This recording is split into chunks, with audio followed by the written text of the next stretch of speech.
Hello friends, welcome to my YouTube channel Gurukul study zone. अब आज मैं आप लोगों को बताऊंगा जैव विकास के बारे में। जैव विकास से पहले हम लोग जानेंगे कि विभिन्नताएं क्या है, विभिन्नताएं क्या है। इसका मतलब होता है कि माता पिता से उत्पन्न संतान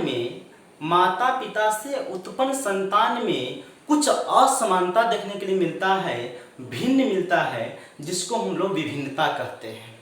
जैसे कि माता पिता से कोई भी जनक मतलब माता पिता, तो माता पिता से जब संतान उत्पन्न होते हैं तो उसके संतान में कुछ न कुछ डिफरेंट होता है, इसी को हम लोग विभिन्नता कहते हैं। अब विभिन्नता दो प्रकार की होती है, जैसे जननिक विभिन्नताएं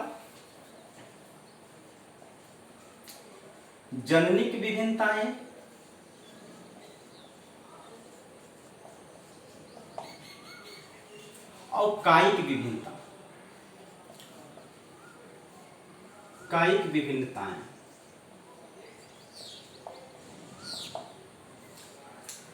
हम लोग समझेंगे कि जननिक विभिन्नताएं क्या है। कहने का मतलब है जो जीन के द्वारा निषेचन के दौरान जो विभिन्नता पाई जाती है, जनन के दौरान जो विभिन्नता पाई जाती है, उसको हम लोग जननिक विभिन्नता कहते हैं। जैसे आंखों का रंग या बालों का पकना, शारीरिक गठन, ये सब जो होता है गुण, ये जेनेटिक होता है, एक पीढ़ी से दूसरे पीढ़ी में भी देखने को मिलता है। दूसरा होता है कायिक विभिन्नता। कायिक विभिन्नताएं कहने का मतलब होता है कि वातावरण में परिवर्तन के कारण जो विभिन्नता होता है, जैसे संतान जन्म लिया, माता पिता से संतान जन्म लिया, और संतान जो वातावरण में आने के बाद उसमें जो विभिन्नता पाया जाता है, उसी को हम लोग कायिक विभिन्नता कहते हैं। अब हम लोग बढ़िया से समझेंगे जैव विकास क्या है। तो डायरेक्ट हम लोग चलते हैं अब जैव विकास के बारे में। यदि अभी तक हमारे चैनल को सब्सक्राइब नहीं किए हैं तो सब्सक्राइब कर लीजिएगा, ताकि हमारे द्वारा जो भी वीडियो अपलोड किया जाए आप तक बहुत जल्द ही पहुंच सके। अब हम समझेंगे जैव विकास क्या है।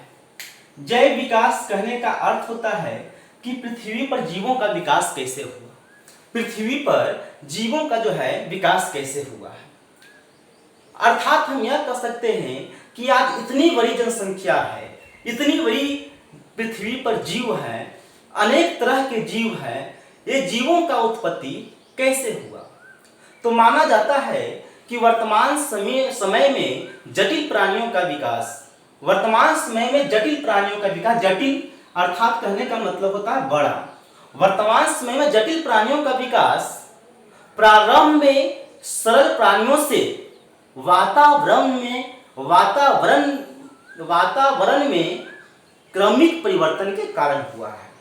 अर्थात हम लोग इस तरह भी समझ सकते हैं कि शुरुआत में जब पृथ्वी पर जीव नहीं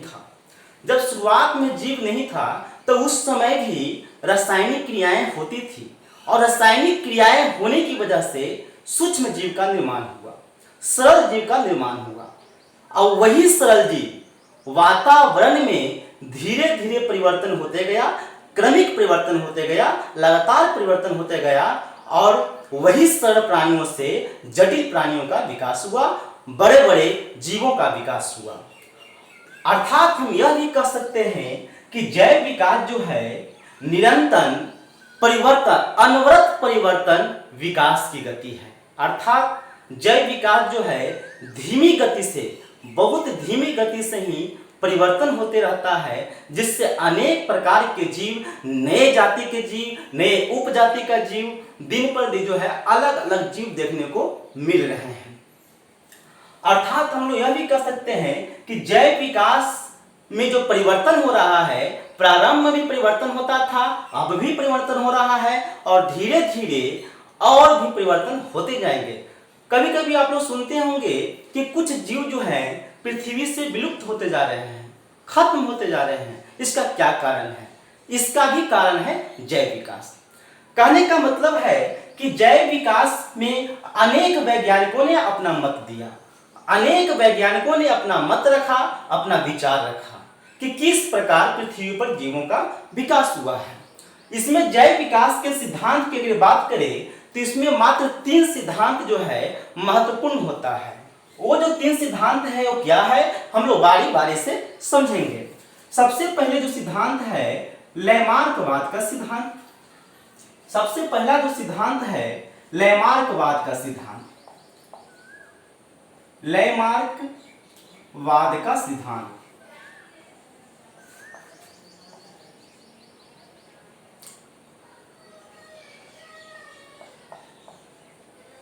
इसको हम लोग कहते हैं, इसको हम लोग कह सकते हैं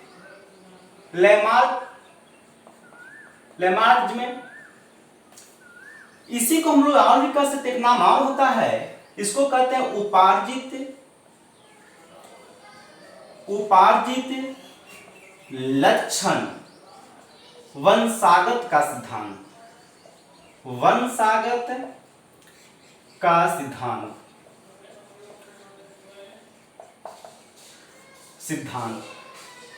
दूसरा इसमें हम लोग कहते हैं डार्विनवाद का सिद्धांत।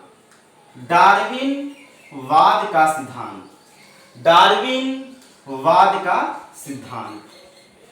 डार्विनवाद का सिद्धांत को लिख सकते हैं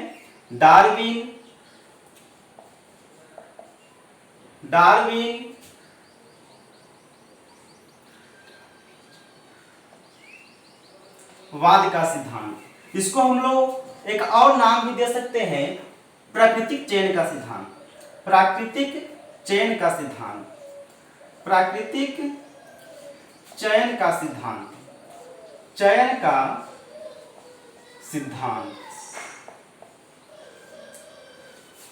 नेचुरल सिलेक्शन। इसको थोड़ा सा देखिएगा, नहीं तो उतार लीजिए, वीडियो को रोको, उतार लीजिए।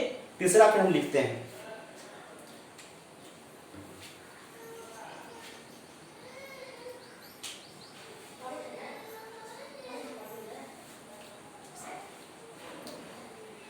तीसरा लिखेंगे हम लोग। तीसरा होता है उत्परिवर्तनवाद का सिद्धांत। उत्परिवर्तनवाद का सिद्धांत, या इसका नाम भी दे सकते हैं मोटेशन थ्योरी। Mutation theory. चलिए आप लिख लीजिए इसको। अब हम लोग इन थ्योरियों को, इन सिद्धांतों को बारी बारी से कर विस्तार से पढ़ेंगे। चलिए तो पहला सिद्धांत हम स्टार्ट करते हैं। पहला सिद्धांत क्या था? लैमार्कवाद का सिद्धांत। लैमार्कवाद का सिद्धांत। इसको मिटा देते हैं, समझ गए होंगे जय विकास।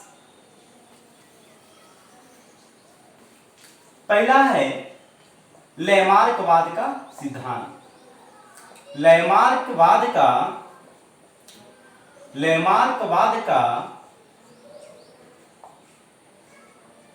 सिद्धांत, इसको लिख सकते हैं लैमार्किज्म।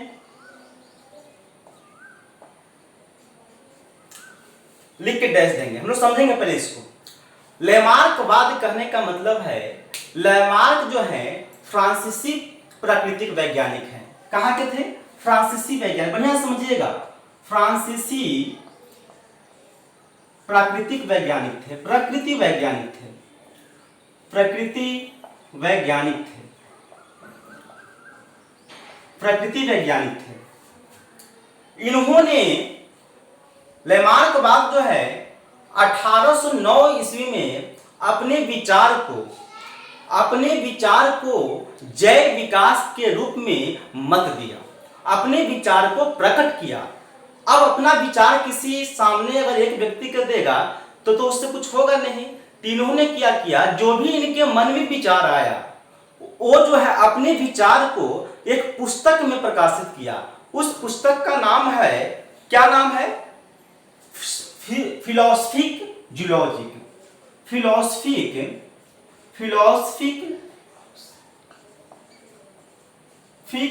जूलॉजिक। ये क्या हो गया? पुस्तक का नाम है, ये पुस्तक है। लैमार्कवाद जो है, लैमार्क जो फ्रांसीसी प्राकृतिक वैज्ञानिक थे, उनका मानना था, उनका विचार था कि वातावरण में परिवर्तन के कारण, वातावरण में परिवर्तन के कारण पृथ्वी पर रहने वाले जीवों का भी परिवर्तन हो रहा है।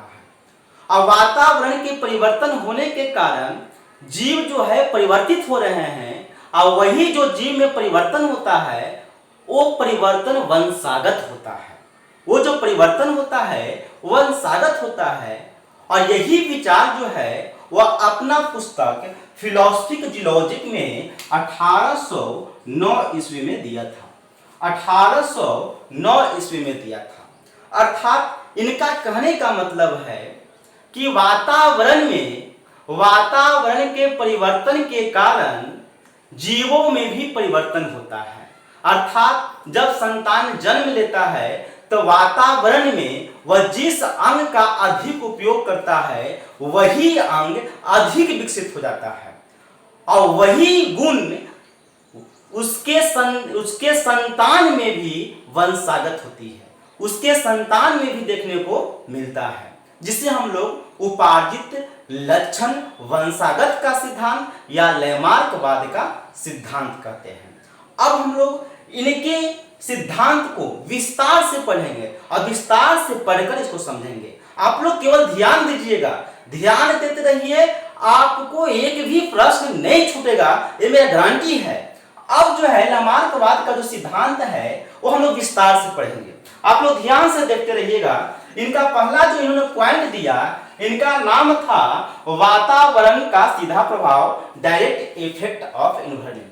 यानी पहला जो इनका सिद्धांत था वातावरण का सीधा प्रभाव, वातावरण का सीधा प्रभाव, वातावरण का सीधा प्रभाव, वातावरण का सीधा प्रभाव। इसको हम लोग लिख सकते हैं डायरेक्ट इफेक्ट ऑफ इन्वायरमेंट,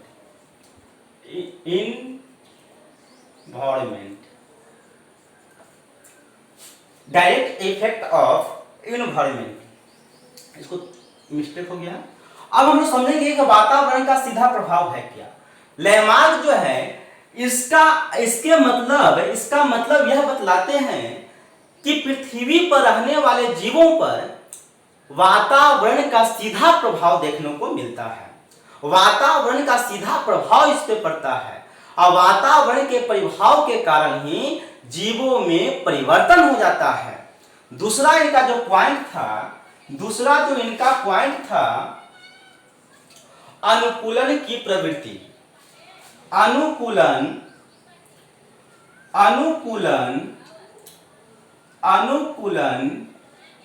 की प्रवृत्ति, इसको या कह सकते हैं एडेप्टेबिलिटी।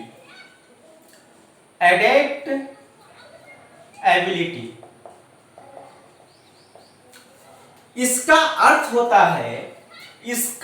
होता है कि वातावरण में जो भी जीव हैं, जितने भी जीवधारी हैं, वो सब के सब वातावरण के अनुसार परिवर्तन होते हैं। जिस तरह वातावरण परिवर्तन होता है उसी तरह अपने शरीर को भी परिवर्तन कर लेते हैं ताकि वातावरण में सही से रह सके, पृथ्वी पर रह सके।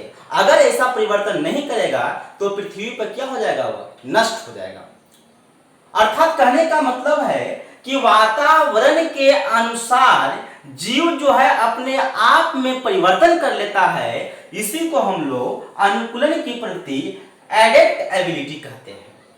तीसरा जो इनका गुण था, वो तीसरा पॉइंट था अंगों का, बढ़िया से ध्यान दीजिएगा, अंगों का उपयोग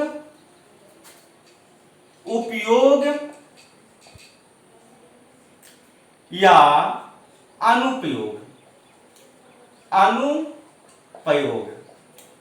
अर्थात इसको यह भी कह सकते हैं यूज ऑफ, डिसयूज ऑर्गन्स।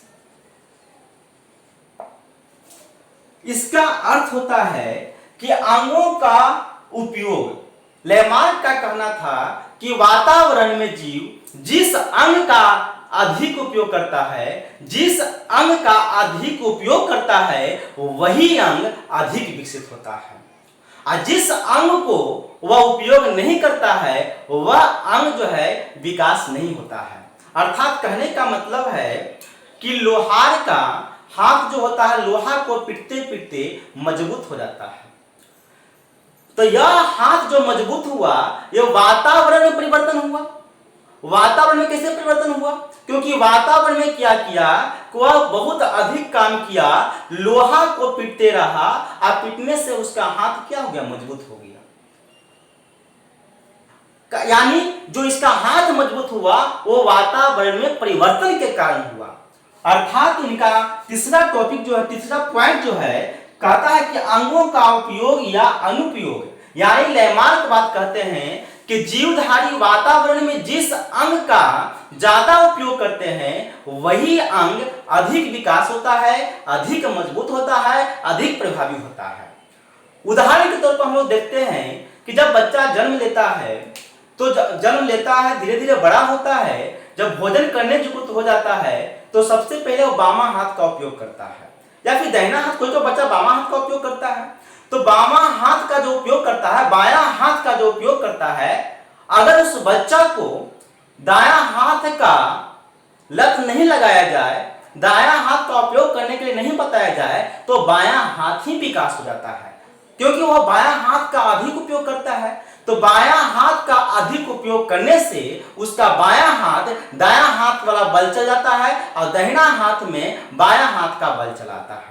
अर्थात कहने का मतलब है, उसको हम लोग बमहत कहते हैं कि इसका बामा हाथ ज्यादा कार्य करता है। इसका कारण है कि वह शुरुआत में बायां हाथ का उपयोग ज्यादा किया, इसलिए बायां हाथ उसका अधिक विकसित हो गया।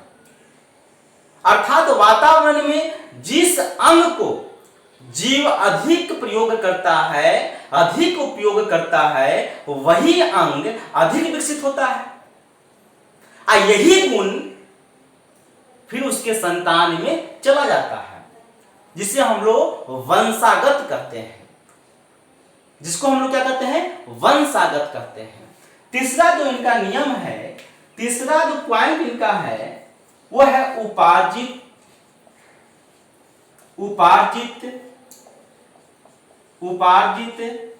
लक्षण वंशागति का सिद्धांत, वंशागत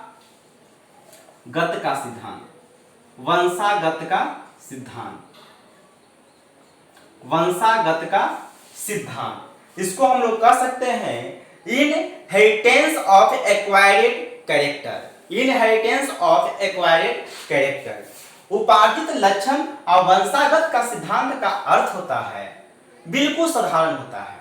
कहने का मतलब है, जो तीसरा में इन्होंने बताया कि अंगों का उपयोग अधिक करने से कोई बच्चा शुरुआत में, बच्चा या मानव शुरुआत में जिस अंग का ज्यादा उपयोग करता है, वही अंग अधिक विकसित होता है, और वही अंग जब विकसित होता है, वही गुण निषेचन के दौरान उसके संतान में भी चला जाता है, यानी वंशागत होता है। जो इसका लोहार का हाथ मजबूत हो गया था, उसके संतान में भी वही गुण जाएगा, और उसका संतान का भी हाथ मजबूत हो जाता है। यानी जो अर्जित किया गया लक्षण है, वातावरण में जो अर्जित किया जाता है लक्षण, वह लक्षण उसके संतान में भी चला जाता है, वंशागत हो जाता है। इसी को हम लोग कहते हैं उपार्जित लक्षण वंशागत का सिद्धांत।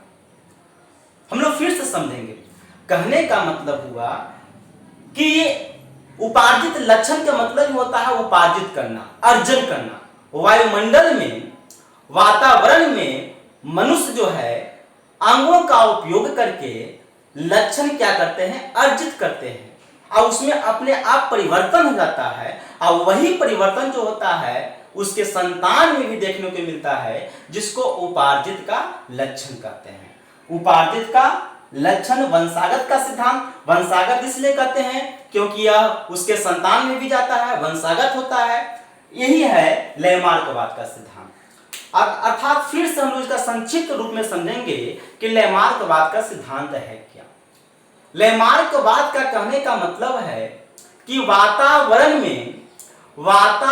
में परिवर्तन के कारण, कहने का मतलब है कि कोई भी जीव है, पृथ्वी पर जीवधारी है, वातावरण में परिवर्तन के कारण निषेचन के दौरान जीनेटिक्स के रूप में वही गुण उसके संतान में भी देखने को मिलता है जिसको उपार्जित का लक्षण कहते हैं। फिर से समझेंगे, वातावरण में जीव जिस अंग को अधिक उपयोग करता है वही अंग अधिक विकसित हो जाता है, और फिर जो है प्रजनन के दौरान यही गुण उसके संतान में चला जाता है, जिसे हम लोग लैमार्कवाद का सिद्धांत या उपार्जित लक्षण वंशागत का सिद्धांत कहते हैं।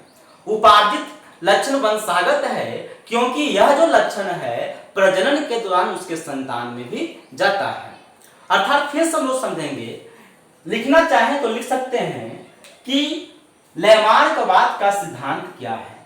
लैमार्कवाद का सिद्धांत क्या है, अर्थात हम लोग कह सकते हैं, आप लोग टॉपिक देकर लिख सकते हैं, लैमार्कवाद का सिद्धांत क्या है। वातावरण में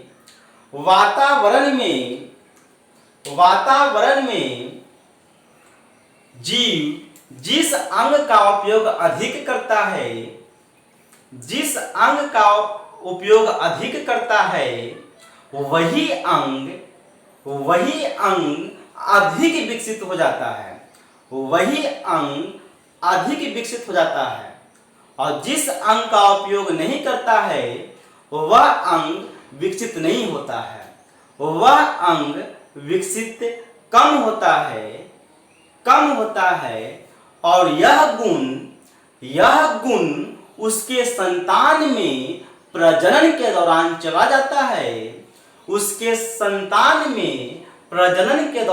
जाता है, जिसे लैमार्कवाद का सिद्धांत या उपार्जित लक्षण वंशागति का सिद्धांत कहते हैं। उपार्जित लक्षण वंशागति का सिद्धांत कहते हैं। इसको थोड़ा सा देखिए बढ़िया से, या उतारना चाहे तो उतार सकते हैं। लैमार्कवाद जो है, लैमार्कवाद के सिद्धांत में कई वैज्ञानिकों ने आलोचना किया, इनके सिद्धांत को आलोचना किया, गलत भी साबित किया कि उपार्जित का जो लक्षण होता है, लैमार्कवाद में जो सिद्धांत है उपार्जित लक्षण वंशागत का सिद्धांत, यह वंशागत नहीं होता है। इसकी आलोचना जबरदस्त किया गया, कई वैज्ञानिकों ने इसका आलोचना किया। जैसे एक बहुत ही रोचक कहानी है। लैमार्कवाद का कथन है कि वातावरण में जो जीव जिस अंग का अधिक उपयोग करता है वही अंग अधिक विकसित हो जाता है। अर्थात इनके कथन के अनुसार लोहार का हाथ लोहा को पीटते पीटते हाथ मजबूत हो जाता है, और वही गुण उसके संतान में भी देखने को मिलता है। यानी कहने का मतलब है कि उसके संतान का हाथ भी क्या होगा, मजबूत होगा, जो कि गलत है। अर्थात हम लोग लिख सकते हैं लैमार्कवाद का सिद्धांत की आलोचना, लिख सकते हैं नया पॉइंट में लिख लीजिए, उसके बाद पहले बताते हैं, इसके बाद बताते हैं लैमार्कवाद का सिद्धांत का आलोचना।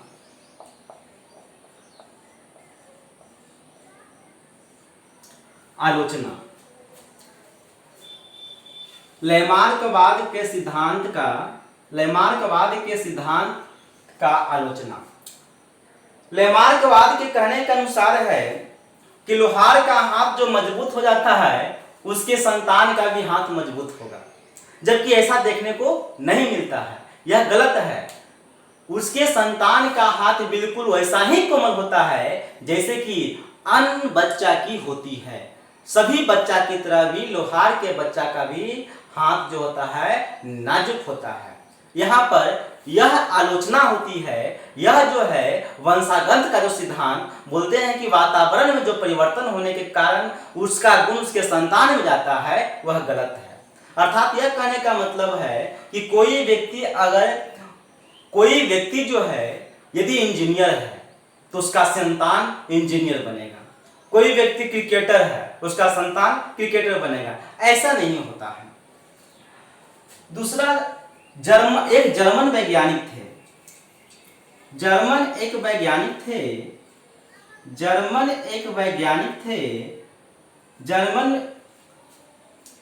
जर्मन वैज्ञानिक थे जिनका नाम था वाइसमैन। क्या नाम था? वाइसमैन भी इनके सिद्धांत को बहुत ही आलोचना किया। कहने का मतलब है, इन्होंने बताया कि माता पिता का जो गुण है वातावरण में अगर चेंज कर दिया जाए तो क्या उसके संतान में भी वही गुण हो जाएगा? लैमार्क का सिद्धांत वही कहता है। इन्होंने इसके वंशागत के सिद्धांत को उपार्जित का लक्षण वंशागत नहीं होता है, इसको साबित करने के लिए क्या किया कि एक चूहा और एक चूहिया को पकड़ा। वो दोनों को क्या किया कि एक शीशे में बंद कर दिया जिसमें मिट्टी हो, भाग ना सके। अब क्या किया, दोनों को पूंछ काट दिया। माता पिता दोनों को क्या कर दिया? पूंछ काट दिया। लैमार्क बात को कहा कि क्या ये चूहा और चूहिया का जो पूंछ काटा गया है वो वातावरण में परिवर्तन कर दिया गया है। मान लीजिए कि चूहा है, ये चूहिया है, अब जो है ये दोनों को क्या कर दिया गया? पूंछ को काट दिया गया। पूंछ को काट दिया। वाइसमैन बोला कि दोनों का जो है पूंछ काट दिया गया, इसका मतलब वातावरण में परिवर्तन हो गया। वातावरण में आने के बाद इसका पूंछ समाप्त हो गया, तो इससे जो संतान उत्पन्न होगा, इससे निषेचन जो करेगा, इससे संतान नया प्रजनन जो जनन होगा, उसके बाद संतान उत्पन्न होगा, वो बिना पूंछ वाला होना चाहिए, सही में इनके सिद्धांत के अनुसार तो बिना पूंछ वाला होना चाहिए। लेकिन क्या देखा गया कि जो नया बच्चा जो जन्म लेता है वो पूंछ वाला होता है। क्या होता है? पूंछ वाला होता है। फिर भी वाइसमैन के बात पर ध्यान नहीं दिया गया। इन्होंने एक बार प्रयोग किया, दूसरा बार भी प्रयोग किया इसी तरह, तो पूंछ वाला हुआ। तीसरा बार भी प्रयोग किया, पूंछ वाला हुआ। चौथा बार भी प्रयोग किया, दोनों को पूंछ काट दिया और संतान उत्पन्न होता है तो पूंछ वाला। यानी इसी प्रकार 21 पीढ़ियों तक क्या किया? 21 पीढ़ियों तक क्या किया? जनन प्रजनन करवाकर उपार्जित के लक्षण को आलोचना किया। उपार्जित के लक्षण वंशागत नहीं होता है, इसके सिद्धांत को आलोचना किया, खंडन किया। अब हम लोग चलेंगे आगे डार्विन का सिद्धांत, डार्विनवाद का सिद्धांत।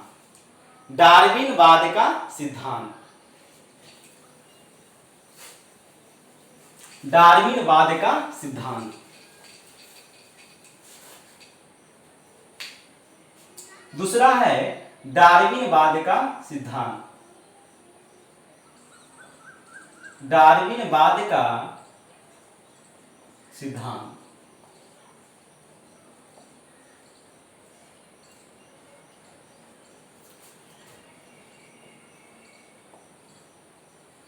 डार्विनवाद का सिद्धांत, इस सिद्धांत को हम लोग कहते हैं प्राकृतिक चयन का सिद्धांत।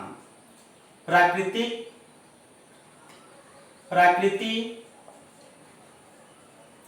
चयन का सिद्धांत।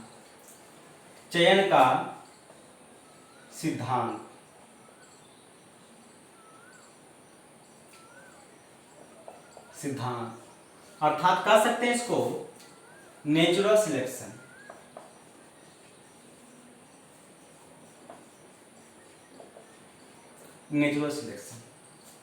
इसके बारे में हम लोग समझेंगे।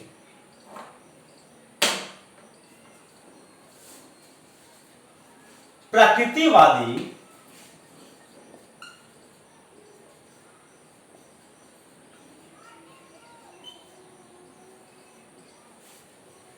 डार्विन जो थे, डार्विन प्राकृतिकवादी वैज्ञानिक थे। डार्विन जो थे प्रकृतिवादी वैज्ञानिक थे और ये फ्रांस के रहने वाले थे। कहां के रहने वाले थे? फ्रांसीसी थे, फ्रांस के रहने वाले थे। ये फ्रांसीसी वैज्ञानिक थे। और इनका जो विचार आया, जो भी इनका मत आया, इनका जो है इनमें एक गुण था। इनका एक अजब कहानी है। ये शुरुआत से ही, बचपन से ही इनको प्राकृतिक से बहुत लगाव था, बहुत ज्यादा इनको प्राकृतिक से लगाव था। और यही कारण था कि इनको कम उम्र में ही सॉरी, ये फ्रांसीसी नहीं थे, ब्रिटेन के थे। फ्रांसीसी के कौन थे? फ्रांस के कौन थे? लेमार्कवाद थे। ये ब्रिटेन के थे। डार्विन जो थे ये बचपन से ही प्राकृतिक से प्यार करते थे और उन्हें बहुत लगाव, प्राकृतिक चीजों से लगाव था। यही कारण है कि जब ब्रिटेन में सबसे कम उम्र में 1831 ईस्वी में 1831 ईस्वी में ही इन्हें विश्व सर्वेक्षण करने का मौका मिला। विश्व सर्वेक्षण करने का मौका मिला कम उम्र में ही। और इन्होंने यह मौका छोड़ा नहीं। डार्विन जो थे यह मौका नहीं छोड़ा। जब इनको 5 वर्षों के लिए विश्व सर्वेक्षण करने के लिए मिला तो इन्होंने सर्वेक्षण जो है, भ्रमण जो किया, उस दौरान जो है 5 वर्षों तक क्या किया? इन्होंने भ्रमण किया। 5 वर्ष तक परिभ्रमण किया। 5 वर्ष में समझ लीजिए कि पृथ्वी का कोई ऐसा कोना होगा जहां नहीं गए होंगे।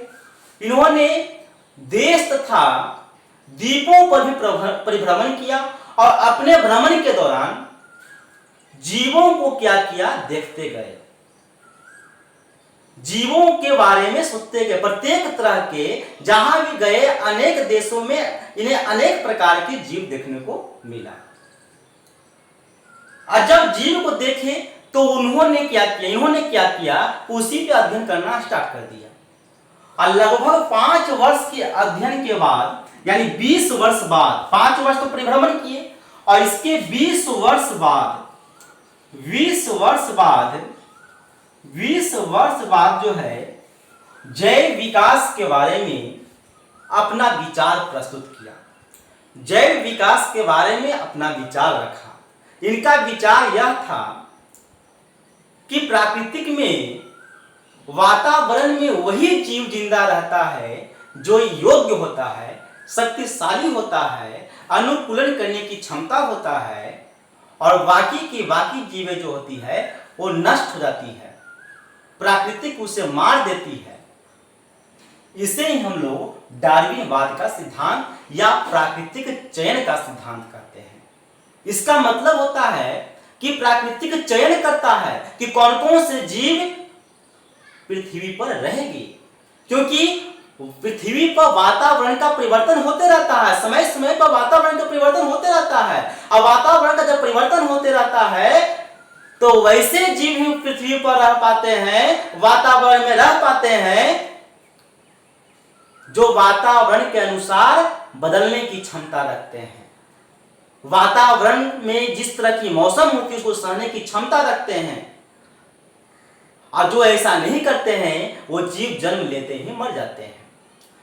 दूसरा बात कि जब संतान जो होता है निषेचन से लेके, जन्म से लेके मरण तक दौड़ लगाना पड़ता है। जैसी संतान जन्म लेता है तो उसे खाने के लिए, रहने, सुरक्षित जगह रहने के लिए, भोजन के लिए, पीने के लिए पानी की जरूरत होती है। अब प्रत्येक जीव क्या करते हैं? अपने आवश्यकता को पूर्ति करने के लिए रेस लगाते हैं, और उसी में जो अनुकूलन के अनुसार अपने शरीर को बना लेते हैं, वातावरण के अनुसार अपने शरीर को बना लेते हैं और अपने शरीर को ढाल लेते हैं, कहीं भी स्थान पर रह जाते हैं, वही जो है जीव पृथ्वी पर रह पाते हैं, वातावरण में रह पाते हैं, और बाकी के बाकी जन्म लेते ही नष्ट हो जाता है। इसे ही हम लोग डार्विनवाद का सिद्धांत कहते हैं, या फिर प्रकृति का चयन का सिद्धांत कहते हैं। अब हम लोग इनके सिद्धांत को विस्तार से समझेंगे। तब तक आप लोग इसको देखना चाहें तो एक बार देख लीजिए, या लिखना चाहिए तो लिख सकते हैं।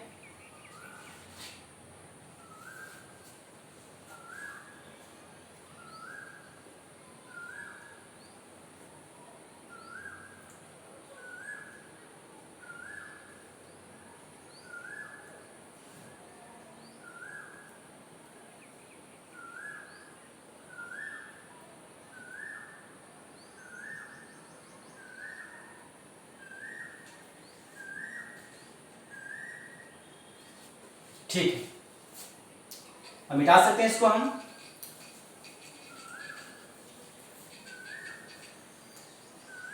इनका भी कुछ महत्वपूर्ण बिंदु है। पहला जो बिंदु है इनका, पहला बिंदु है संतान उत्पत्ति की प्रचुर क्षमता। संतान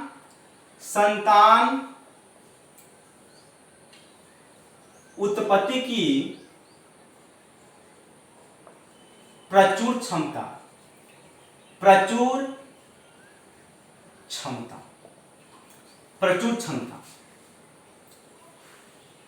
अब बताइए, जिनको कम उम्र में और फ्री का सरकार के खर्चा पे घूमने का मौका मिले, कौन नहीं घूमेगा बाबू?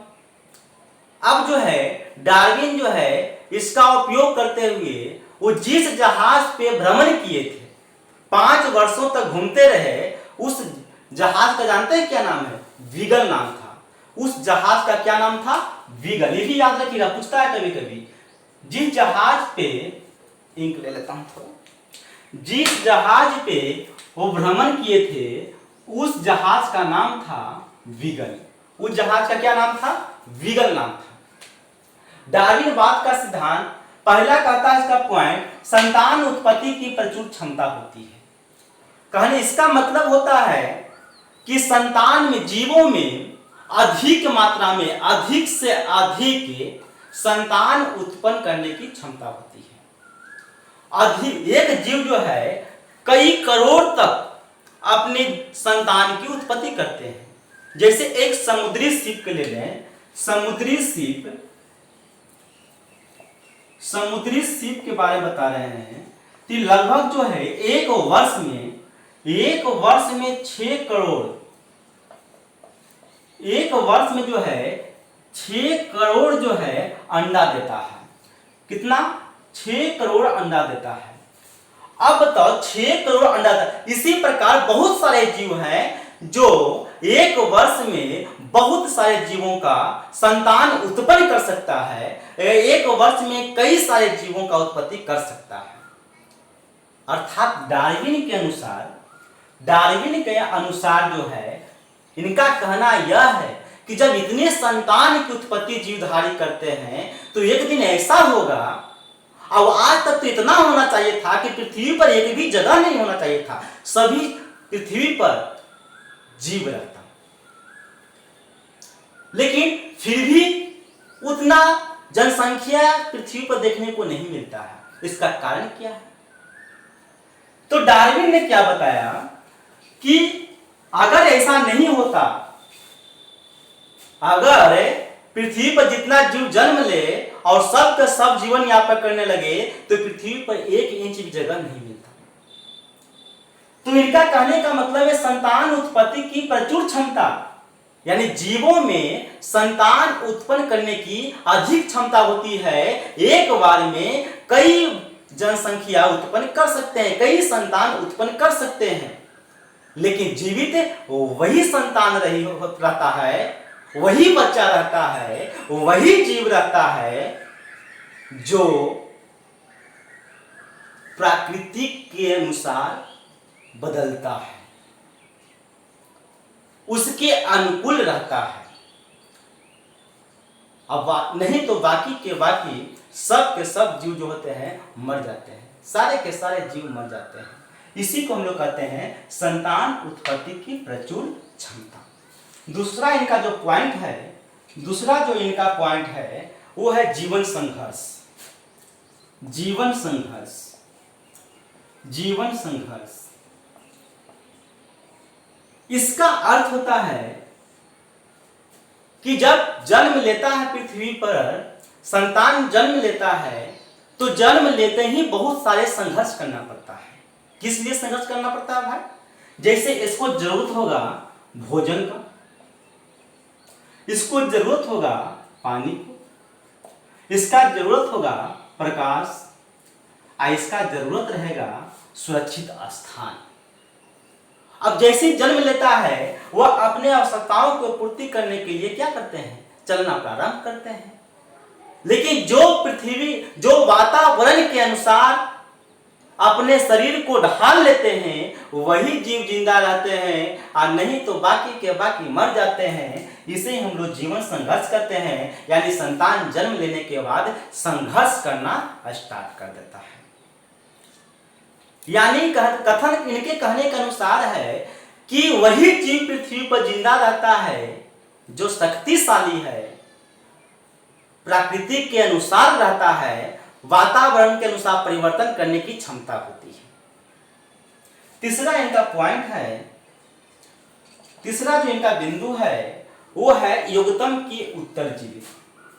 योग्यतम, योग्यतम, योग्यतम की उत्तरजीवित। योग्यतम की उत्तरजीवी, इसका मतलब होता है कि पृथ्वी पर वही जीव जिंदा रह सकता है जो योग्य है, पृथ्वी के अनुसार, प्रकृति के योग्य है, वातावरण के योग्य है, और नहीं तो वह जीव नष्ट हो जाएगा। इसीलिए इस सिद्धांत को प्राकृतिक चयन का सिद्धांत, नेचुरल सिलेक्शन का सिद्धांत कहा गया है। नेक्स्ट इनका जो पॉइंट है वो नेक्स्ट पॉइंट है वो है विभिन्नताएं।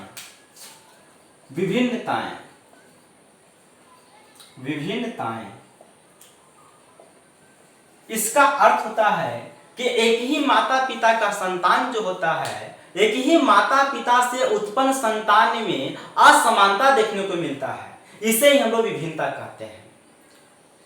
इसको क्या कहते हैं? विभिन्नता कहते हैं। और यही विभिन्नता, मान लिया कि एक पीढ़ी से दूसरी पीढ़ी में अलग विभिन्नता हुआ, दूसरे से तीसरी पीढ़ी में अलग विभिन्नता हुआ, और धीरे धीरे विभिन्नता होकर, विभिन्नता होते हुए, मतलब अंतर होते हुए एक नई जाति का गठन हो जाता है। और वह जाति जो होता है मूल जाति से बिल्कुल भिन्न हो जाता है। वह जो जाति होता है मूल जाति से बिल्कुल भिन्न हो जाता है। अर्थात विभिन्नताएं का मतलब होती है माता पिता से उत्पन्न संतान में जो अंतर देखने को मिलता है उसी को विभिन्नता कहते हैं। पांचवा जो इनका पॉइंट है वो वातावरण से अनुकूलन। वातावरण से अनुकूलन, अनुकूलन। अर्थात इसका अर्थ होता है कि वातावरण में वही जीव जिंदा रहता है जो वातावरण के अनुसार अपने शरीर को ढाल लेता है। ठीक है, इतना देखिए। पहले इसको एक बार देखिए, या लिखना चाहें तो लिख लीजिए। इसके बाद आगे बताते हैं। इनका एक और है, छठा है नई जातियों की उत्पत्ति। यहां पर लिख देते हैं नई जातियों की, नई जातियों की, नई जातियों की उत्पत्ति। इसके बारे में समझ लेते हैं हम लोग।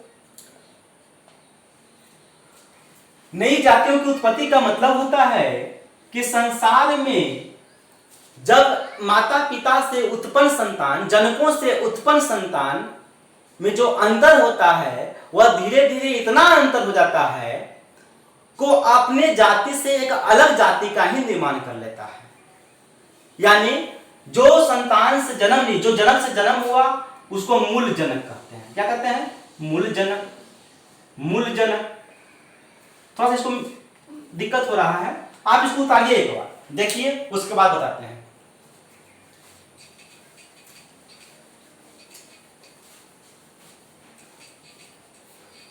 अब समझिएगा, डार्विन बोलते हैं कि माता पिता से जो उत्पन्न संतान है, माता पिता से उत्पन्न संतान में धीरे धीरे इतना भिन्नता पाई जाती है कि वह एक नई जाति का निर्माण कर लेते हैं। उसी को हम लोग कहते हैं नई जातियों की उत्पत्ति। यह भी है डार्विनवाद के सिद्धांत का एक महत्वपूर्ण बिंदु है। आगे हम लोग तीसरा जो सिद्धांत इनका है वो बहुत ही इंपॉर्टेंट है। तीसरा सिद्धांत जो है इनका बहुत इंपॉर्टेंट सिद्धांत है। वो क्या सिद्धांत है? आप लोगों को बताया गया है पहले। कौन सा सिद्धांत है? तीसरा जो सिद्धांत है वो है आपका उत्परिवर्तनवाद का सिद्धांत। परिवर्तनवाद का सिद्धांत, उत्परिवर्तनवाद का सिद्धांत। इसको हम लोग कह सकते हैं म्यूटेशन थ्योरी।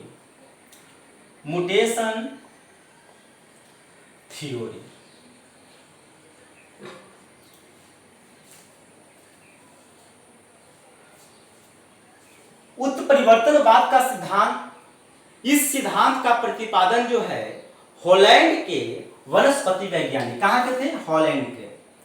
हॉलैंड के वनस्पति वैज्ञानिक, वनस्पति शास्त्री भी कर सकते हैं, वनस्पति शास्त्री वैज्ञानिक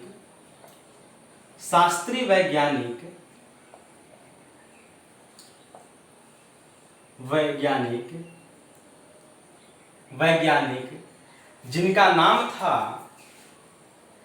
नाम था ह्यूगो डी ब्रीच। यहां लिख देते हैं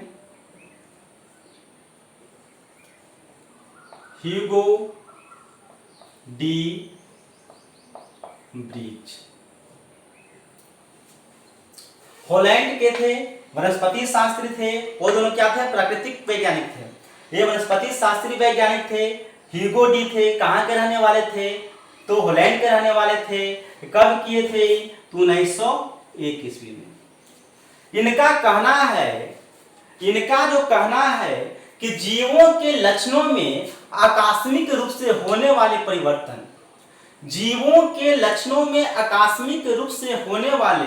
वंशागत भिन्नताएं को उत्परिवर्तन कहते हैं।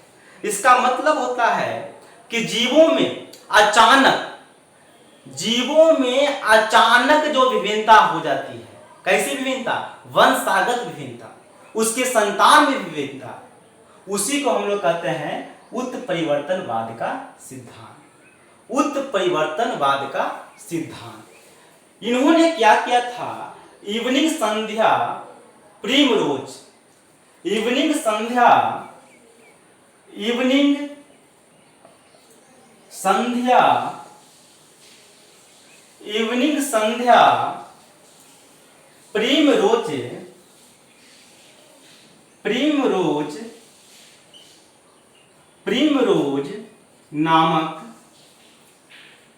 नामक पौधा में क्या किया?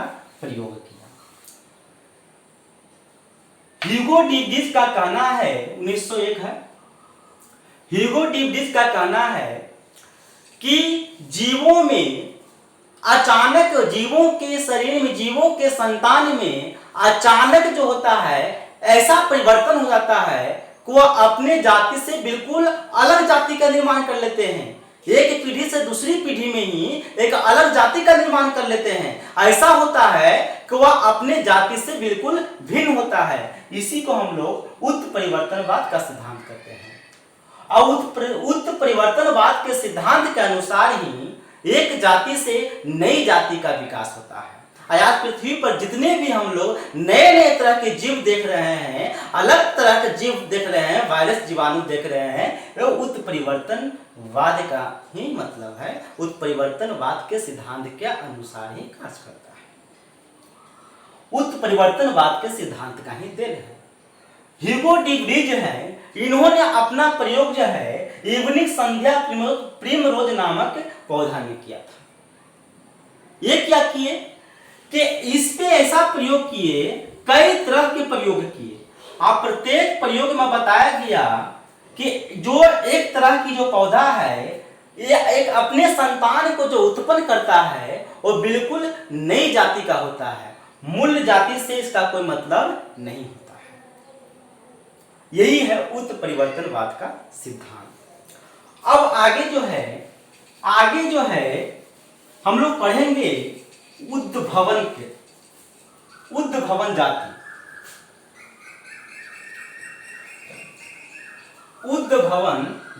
उद्भवन जाति क्या है? जब नई जाति से उप नई जाति, कहने का मतलब है मूल जाति। पहले जो है मूल जाति के जनक, इससे नया संतान जो उत्पन्न होता है वो नई जाति के, नई यानी उपजाति, जिससे उत्पन्न हुआ तो उप होगा, नई उपजाति इतना भिन्न होता है कि ये दोनों आपस में प्रजनन नहीं कर सकते। ये दोनों जो है आपस में प्रजनन नहीं कर सकते। ऐसे तो बताया गया है आनुवंशिकता में कि प्रजनन जो है समान जाति के जीव ही करते हैं, अलग अलग जाति के जो है एक साथ जो प्रजनन नहीं करते हैं। समान जाति के, एक ही जाति के जो है प्रजनन करने की क्षमता होती है। तो मूल जाति यदि नई उपजाति से प्रजनन कर भी लेता है, ऐसा तो होगा ही नहीं, अगर कर भी लेता है तो इससे प्रजनन संतान की उत्पत्ति नहीं हो सकता है, संतान की उत्पत्ति नहीं होगा। इस प्रकार जो है यह एक नई ही उपजाति बन जाता है और इसी को हम लोग कहते हैं उद्भवन जाति।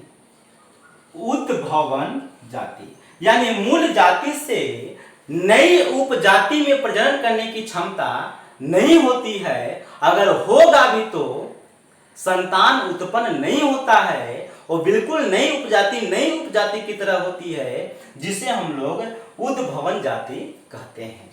उद्भवन जाति कहते हैं। अब आपको आता है जीवाश्म। जीवाश्म क्या है आप लोग जानते भी होंगे, ये तो आसान है। जीवों के अवशेष को जीवाश्म कहते हैं। जीवों के अवशेष को क्या कहते हैं? जीवाश्म कहते हैं। और जीवों के अवशेष को जिसमें अध्ययन किया जाता है उसको जीवाश्म विज्ञान कहते हैं, उसको जीवाश्म विज्ञान कहते हैं। अब जो है कोई जीव जो है कितना पुराना है, मान लिया कि जीवों का अवशेष मतलब जीव के जो हड्डी है वो हड्डी कितना पुराना है, या फिर कोई पेड़ है गिरा हुआ है, बहुत दिन से गिरा हुआ, कितना पुराना है पता नहीं चलता है, तो उसकी आयु कैसे ज्ञात करेंगे? तो उसकी जो आयु ज्ञात करते हैं रेडियो कार्बन के द्वारा करते हैं। रेडियो कार्बन के द्वारा करते हैं। रेडियो कार्बन के द्वारा करते हैं। किसको द्वारा करते हैं? रेडियो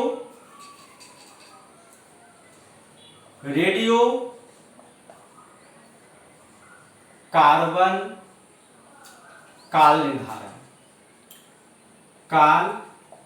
निर्धारण द्वारा क्या किया जाता है?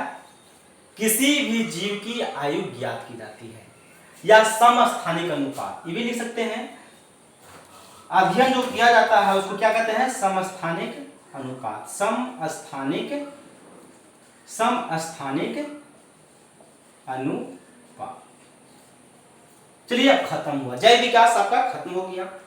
डार्विनवाद के सिद्धांत को हम फिर से समझा देते हैं। डार्विनवाद का सिद्धांत है, संक्षिप्त में समझिएगा, कि डार्विनवाद का कहना है कि प्राकृतिक में वही जीव जिंदा रहते हैं, प्राकृतिक में वही जीव जिंदा रहते हैं जो प्राकृतिक के अनुसार अपने शरीर को ढाल लेते हैं, जो योग्य जीव है, प्राकृतिक में रहने योग्य जीव है, प्राकृतिक के अनुसार परिवर्तन योग्य जीव है, और बाकी जीवे जो है नष्ट हो जाते हैं। इसे ही हम लोग प्राकृतिक चयन का सिद्धांत या डार्विनवाद का सिद्धांत कहते हैं।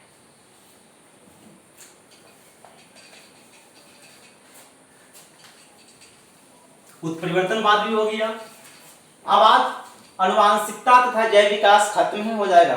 अब इसमें एक टॉपिक है समजात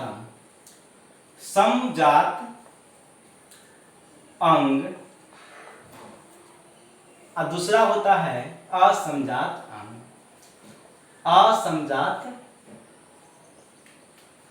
अंग। समजात अंग क्या है, असमजात अंग क्या है, इसको समझेंगे। समजात अंग उसे कहते हैं जो बनावट तथा उत्पत्ति की दृष्टि से समान होते हैं। बनावट तथा उत्पत्ति के दृष्टि से समान होते हैं, लेकिन कार्य अलग अलग होता है, उसको हम लोग समजात अंग कहते हैं। उसे हम लोग समजात अंग कहते हैं। जैसे हमारा हाथ तथा कुत्ते का अग्रपाद, समझिएगा। समजात अंग को समझिएगा। समजात अंग का मतलब होता है वैसे जीव जो बनावट तथा उत्पत्ति के दृष्टि से समान होता है तथा कार्य अलग अलग होता है, उसे हम लोग समजात अंग कहते हैं। जबकि असमजात अंग जो होता है वैसा जीव जो बनावट तथा उत्पत्ति के दृष्टि से असमान होता है लेकिन कार्य समान होता है, उसको असमजात अंग कहते हैं। समजात अंग क्या है? तो वैसा जीव जो उत्पत्ति तथा बनावट के दृष्टि से समान होता है लेकिन कार्य अलग अलग होता है, उसे समजात अंग कहते हैं। जैसे हमारा हाथ तथा कुत्ते का अग्रपाद। हमारा मानव का हाथ जो होता है और कुत्ते का अग्रपाद का बनावट जो होता है समान होता है, लेकिन कार्य अलग अलग होता है। जैसे हाथ का उपयोग है खाने में, और अग्रपाद का जो उपयोग, कुत्ते का जो पैर होता है चलने में भी उपयोग कर लेता है, लेकिन हम लोग हाथ का उपयोग चलने में करते नहीं है। दूसरा हम लोग कह सकते हैं पक्षी और मानव के पैर। दूसरा इसमें कह सकते हैं पक्षी और मानव के पैर। इसमें भी क्या है, बनावट और संरचना जो होती है समान होता है, लेकिन कार्य जो होता है अलग अलग होता है। अब जो है इसमें पहला लिख सकते हैं चमगादड़ के पंख। चमगादड़ के पंख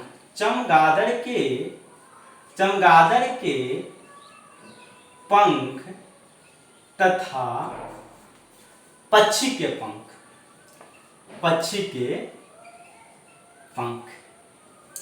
असमजात अंग कहने का मतलब होता है वैसे जीव का वैसा अंग, या फिर वैसे भी कर सकते हैं कि वैसे जीव जो उत्पत्ति तथा संरचना के दृष्टि से असमान होती है, उसका बनावट जो होता है असमान होता है लेकिन कार्य समान होता है।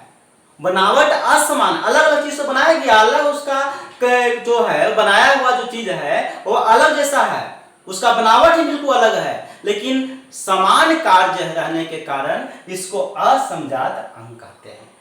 फिर समझेंगे समजात अंग क्या है। तो वैसा जीव जो उत्पत्ति तथा बनावट के दृष्टि से समान होते हैं तथा कार्य अलग अलग होता है, उसको समजात अंग कहते हैं। और असमजात अंग वैसा जीव जो उत्पत्ति तथा बनावट के दृष्टि से असमान होता है लेकिन कार्य समान होता है, उसे असमजात अंग कहते हैं। जैसे तितली और कबूतर के पंख। तितली और कबूतर के पंख। और इसी के साथ आनुवंशिकता तथा जैव विकास समाप्त हो गया है। अब जो है आनुवंशिकता तथा जैव विकास से जितने भी प्रश्न होंगे अगले वीडियो में मैं लेकर आऊंगा। और बायोलॉजी का क्लास 10th का और 9th का प्रत्येक चैप्टर का video chapter by chapter part 1, 2, 3 करके मैं भेजूंगा, अपलोड करूंगा। आप लोग जो है ध्यान से देखिएगा और एक भी प्रश्न नहीं छूटेगा। लेकिन हमें आपसे रिक्वेस्ट है कि यदि हमारे चैनल को सब्सक्राइब नहीं किए हैं तो सब्सक्राइब कर लीजिए और बगल में जो बेल बटन है उसको दबा दीजिए, ताकि हमारे द्वारा जो वीडियो अपलोड किया जाए आपको तक पहुंच सके। धन्यवाद।